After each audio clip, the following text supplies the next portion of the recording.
श्री कृष्ण कहते हैं कि अपमान शब्द में ही मान शब्द छुपा है।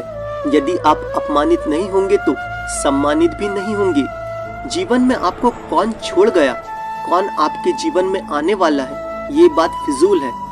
आपने उनको इसलिए छोड़ा क्योंकि आप उनके साथ स्वयं को सम्मानित महसूस नहीं कर रहे थे। यदि मंदिर के सामने कोई भिखारी बैठा हुआ है और आप उसे खाने के लिए रोटियां देते हैं तो यह आपकी दया और सहानुभूति की भावना हुई।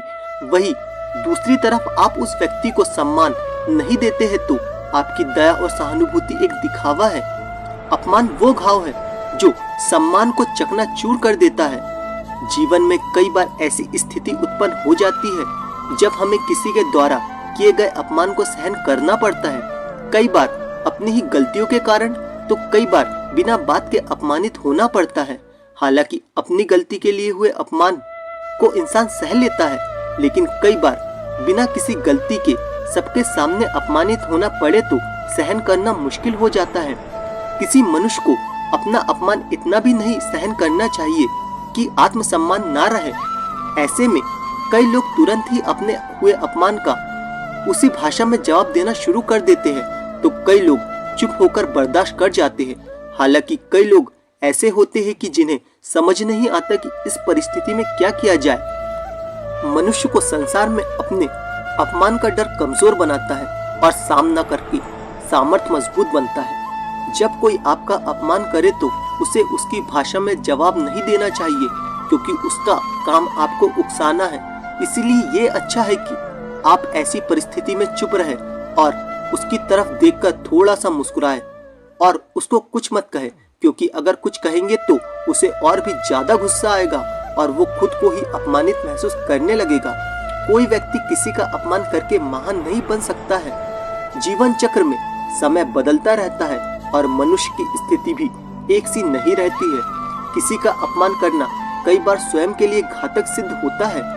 बहुत से लोग ऐसे होते हैं जिन्हें दूसरों को नीचा दिखाना अच्छा लगता है। ऐसे लोगों जीवन में असफल होते हैं। एक समझदार इंसान कभी किसी का अपमान नहीं करेगा। वही बहुत से लोग ऐसे भी होते हैं जिनके लिए सब कुछ सहन कर जाना ही सबसे बेहतर तरीका होता है। कोई व्यक्ति किसी का अपमान करके महान नहीं बन सकता है। मनुष्य सोचता है कि किसी का अपमान कर उसे सुधारा जा सकता है, जबकि अपमान से कोई सुधर नहीं सकता है। अगर कोई शख्स अपमान करे तो उसे एक बार सहना समझदारी है।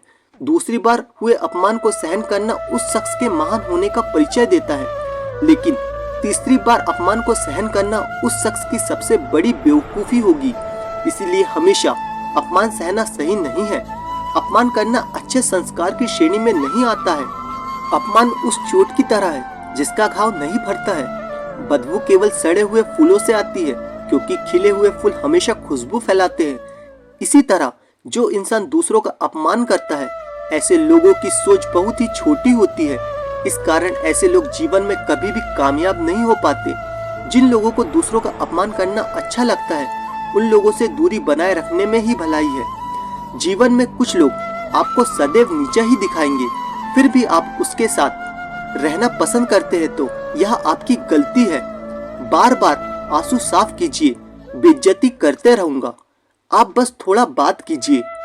बेइज्जती जरूरी है, किंतु सकारात्मक परिणाम के लिए। नकारात्मक परिणाम का हमेशा विरोध करें। स्वयं का आत्मसम्मान बहुत बड़ी बात है। गलत को सहना, गलत को सहयोग देना होता है। इसी तरह अपमान को सहना भी कोई बुद्धिमानी का काम नहीं है। यूं कहे कि हर किसी की बेइज्जती नहीं होती, उसके लिए भी नसीब चाहिए, क्योंकि जिसकी बेइज्जती होती है, अगर उसने वह बात अपने दिल पर रख ली और वह अपने बेहतरीन प्रयासों में लग गया तो वह निश्चित ही एक सफल व्यक्ति बनकर उभरेगा। लेकिन आप चिंता ना करें, यह हर किसी के साथ नहीं होता। यह तो बहुत किस्मत वालों के साथ होता है। इसीलिए मनुष्य को चिंता नहीं, चिंतन करना चाहिए।